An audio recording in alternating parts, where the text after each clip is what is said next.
কুত্তা হয়ে গেছে সব কটা, যাদেরকে এই পাগলা কুত্তার মতন ছেড়ে রেখেছে এদেরকে রাস্তায়।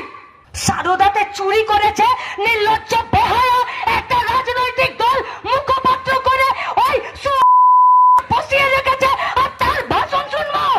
এই পলাশির ওই পুলিশ স্টেশনটার ভেতরে যখন ওই জড়পদার্থ অপদার্থ বেহায়া পুলিশগুলোর সামনে দাঁড়িয়েছিলাম, তো তামান্নার মা এই নামগুলো গড়গড় করে বলছিল, আর পুলিশ বলছে জানেনই তো আমাদের কাজের সীমাবদ্ধতা আছে। লজ্জা করে না? বেহায়াগুলো কোথাকার, আমাদের পয়সায় খাচ্ছ, আমাদের পয়সায় পড়ছো, আর মলান্বিতা বোম উদ্ধার